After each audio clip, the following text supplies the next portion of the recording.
You've lost it. Brilliant. Right. Right, okay. Coming close. Now, ladies, I do owe you something of an apology, because I know you did not come here to listen to some grumpy old soldier bang on about all this blood and gore. You sweet things came here for the crown jewels, didn't you? The bling thing. Not because you're interested in their history. You're not. You just want to make the man you're with feel inadequate. Again. Oh. And you will. Under that clock you'll find a door.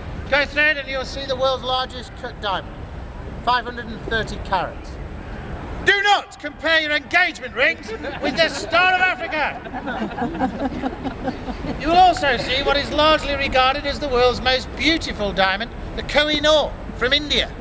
We've stolen them from everywhere. Now don't worry, lads.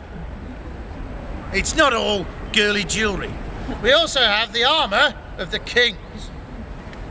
Shields, lances, swords, bayonets, rifles, pistols, muskets, cannons, mortars, big boys' toys, all on display in the White Tower. Now even there, gentlemen, be warned, you are going to feel woefully inadequate at a very personal level. You will. Check out Henry VIII's armour. You'll know what I mean when you see it. I consider it a duty to warn you that that codpiece is an early foray into psychological warfare. So do not get a complex. And don't expect too much when you grow up. It's an important point there, children. Lower your expectations. Seriously. The lower your expectation in life, the higher your satisfaction. I had great expectations as a child.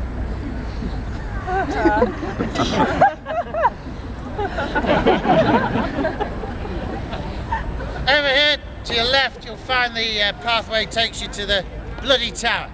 You can go there, learn more about who may have killed those two boys. Learn also about Sir Walter Raleigh. Walter Raleigh was one of Britain's greatest adventurers. Prisoner there for nearly 13 years. Tortured every day. They locked his wife in there with him. You don't need a machine to break a man. You'll find that out one day too. Over here in the corner we have the Queen's house. This is built as a wedding present for Anne Boleyn. Work commenced on this in 1533, the year of her wedding. It was also completed in 1541, 5 years after her execution. It is the home of the Governor of the Tower of London, guarded today by soldiers, and I do mean soldiers, of the Grenadier Guards. First of the Guards. Although they're in their ceremonial bearskin helmets and red tunics, be aware these young men have recently returned from combat operations in Afghanistan. Some of them are shortly to go back there. The weapon you see is live. It is the standard British Army rifle. Do not upset the soldiers! Got it? Good. They do deserve your respect. This is Tower Green. It's colour-coded. It's grass. We have a lot of people spend all day looking for a green tower. We don't have one. This is a work of art. Not you. That is the site of the private execution scaffold. It was here Henry VIII had two of his wives beheaded. And many husbands bring their wives back to admire this spot. Anne Boleyn was the first of these. Not for her the block and axe. She opted to go out French fashion with a two-handed sword. Her executioner came from St Omer near Calais in France. When she mounted the scaffold, she didn't see a man clad in leather. He wore the fine clothing of a French gentleman. And a gentleman he was. He'd hidden his sword in the straw. She never saw the weapon that would kill her. He didn't want her to be alarmed. She was overjoyed. The public record states her demeanour was cheerful. And as she began her act of contrition, her prayers for forgiveness, that her voice was calm and clear. The executioner appeared to be neither dressed nor equipped for business. But while she was praying, the Frenchman removed his sword and he took her head clean off with one stroke. It was beautiful. She didn't know she was dead.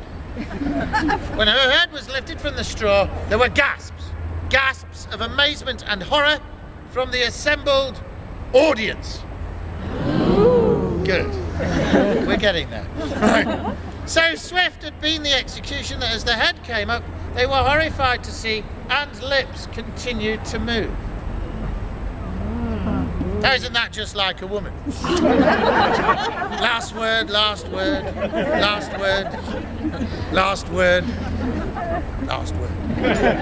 You're still single. You are, aren't you? Yeah. Worse than this, her eyes gaze out. Hello. I was just wondering why they used a sword for Anne Boleyn. Because she asked for it. Yeah, we try and accommodate these requests. Anything else? Okay. Where was I? Oh yeah. Yeah. Now, worse than this, her eyes continued to gaze around at the faces in the crowd for quite some time. Whilst her neck dripped blood, Anne Boleyn could stare right back into the eyes of her accusers. Spooky. Whether she could see, we don't know. Whether she could think, we don't know. But if she could think, I know what she was thinking. I was wrong about the reprieve. Now, she fully expected a reprieve. No arrangement had been made for a funeral. She'd had 3 weeks to prepare for that. There was no coffin.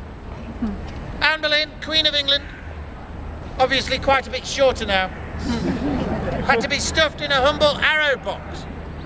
She now lies inside this chapel. The chapel remains a place of Christian worship. Gentlemen, please do as I do and remove your headdress before you go inside. If you have a mobile phone, switch it off. If it goes off inside the chapel, you might die. Terminal embarrassment. For reasons of Crown copyright, there can be no photography or video recording inside the chapel, but for those of you making a video, they all died in the end.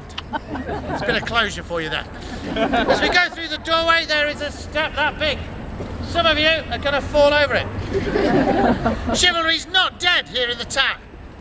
Should any of you ladies fall over that step, I will be stood just inside the doorway, and I shall make it my business to catch you. Make my day. Gentlemen, if you fall over that step, it really does hurt. So be very careful. Now, if you go to my colleague there, that's Jimmy James. He'll let you in, and I'll see you inside. Come on. We need to move quickly.